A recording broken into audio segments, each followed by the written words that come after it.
विश्वजित कदम, विशाल पाटील यांच्यासहित काँग्रेस, राष्ट्रवादी काँग्रेस, शरद पवार गट सर्वजण चंद्रहार पाटील यांचा प्रचार करतील। सांगली लोकसभा मतदारसंघात चंद्रहार पाटील हेच महाविकास आघाडीचे उमेदवार असतील। याबाबत 2च दिवसात काँग्रेसच्या हायकमांडकडून सुद्धा तशी घोषणा केली जाईल।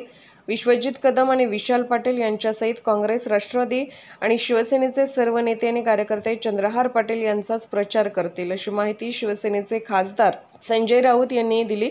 सांगलीमध्ये संजय राऊत हे प्रसार माध्यमांशी बोलत होते। मैत्रीपूर्ण लढत हा घातक शब्द आहे। एका ठिकाणी मैत्रीपूर्ण लढत करण्याचा प्रयत्न झाला तर संपूर्ण महाराष्ट्रात तशाच प्रकारच्या मैत्रीपूर्ण लढती होऊ शकतात। माझ्या दृष्टिकोनातून सांगलीतील संपूर्ण वाद मिटलेला आहे। याबाबत विश्वजित कदम यांच्याबरोबर सुद्धा फोनवर बोलणं झालं आहे। गिरीश महाजन हे मुंगेरीलाल आहेत।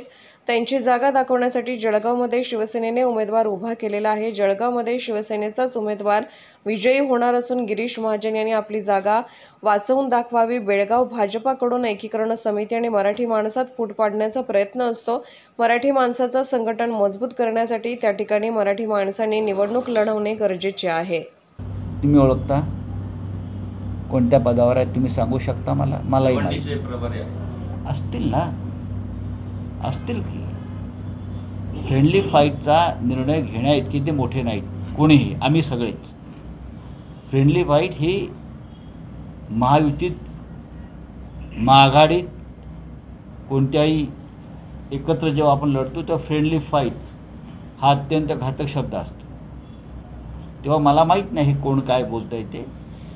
सांगलीमध्ये काही लोकांनी मुद्दा काढला फ्रेंडली फाईट, मग अख्ख्या महाराष्ट्रात फ्रेंडली फाईट होऊ शकतात, कदाचित अख्ख्या देशात फ्रेंडली फाईट होऊ शकतात। हे कोणाला परवडणार आहे का? नाही।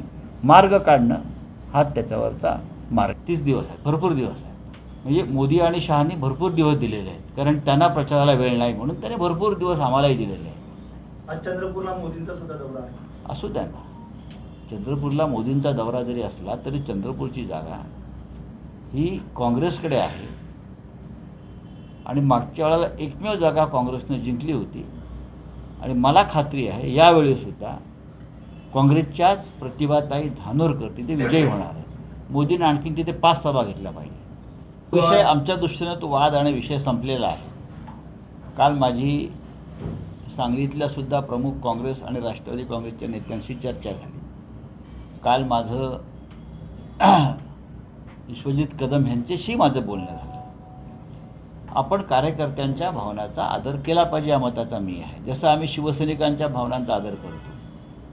आता काही जागांवरती आमच्या मुंबईतल्या किंवा अन्य भागातल्या काँग्रेसला असं वाटतं की तिथे आम्हाला ती जागा मिळावी, मुंबईतली किंवा बाहेरची। आमचे कार्यकर्ते ऐकायला तयार नाहीत, त्यांच्या भावना आहेत त्या, तशा त्या काँग्रेसच्या भावना असतात, तशा त्या राष्ट्रवादी काँग्रेसच्या भावना असू शकतात। आम्ही त्या भावनांचा आदर केला पाहिजे। बोलू द्या ना, ते स्वतःच एक मुंगेरीला आलाय। जळगावची लोकसभा वाचवा म्हणा, माझं आव्हान आहे त्यांना। आधी जळगावची लोकसभा वाचवा, जिथे आम्ही आमचा उमेदवार टाकला। आत्ता जळगाव आतापर्यंत शिवसेना लढत नव्हती। जळगाव आतापर्यंत शिवसेना लोकसभा कधीच लढत नव्हती। या गिरीश महाजनला त्याची जागा दाखवण्यासाठी जळगाव आम्ही घेतला आहे आणि जळगाव लोकसभा आम्ही जिंकतो आहे। काय खडसे साहेबांवरती जे आरोप भाजपने केले होते किंवा भाजपने जे आरोप खडसेंवर केले होते, त्या आरोपांचा आता कोणत्या ही वेगळी वॉशिंग मशीन आली आहे का? पक्षांतर्गत लोकांनी एकमेकांवरती केलेले आरोप धुवून काढण्यासाठी बाहेरचे ठीक आहे, काँग्रेस, राष्ट्रवादी, शिवसेनेकडून आलेल्या लोकांचे आरोप धुवून काढायचे, पण खडसे तर तुमचेच होते ना। त्यांनी फडणवीस यांच्यावरती केलेले आरोप किती गंभीर होते। लोकांना हळूहळू परत त्याचं स्मरण होईल। 2 दिवसाच्या दौऱ्यामध्ये काँग्रेस नेत्यामध्ये जी नाराजी होती ती समेट तुम्ही घडवू शकलाय का असं तुम्हाला वाटतंय का? उद्या कळेल ना, तुम्हाला कळेल।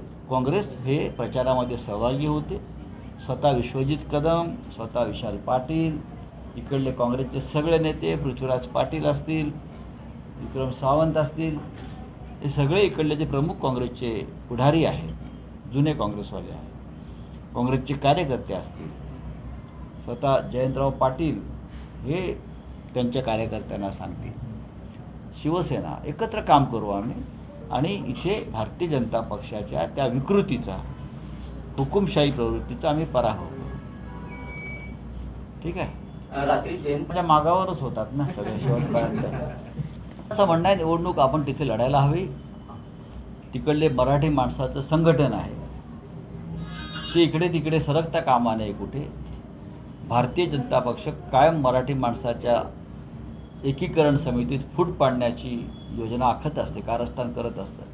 अशा वेळेला प्रत्येक निवडणूक आपण मराठी माणूस म्हणून लढायला हवं, हे माझं म्हणणं आहे. आणि मी त्यांना सांगितलं की तुम्ही निवडणूक लढा, आम्ही प्रचाराला येऊ. महाराष्ट्रातल्या काही प्रमुख उमेदवारांची किंवा आज मुंबईमध्ये सांगली कोल्हापूर वासी जे मुंबईतले आहेत त्यांची बैठक आहे कार्यकर्त्यांची. त्यांना भविष्यामध्ये कोल्हापूर, सांगली, हातकलंगणे इथून प्रचाराला उतरायचं आहे आणि त्या दृष्टीनं आजची आमचा मेळावा आहे. जाऊ द्या ना, आम्हाला काहीच अडचण नाही गेल्याबद्दल. किंवा काही अडचणी दूर झाल्या आमच्याकडल्या.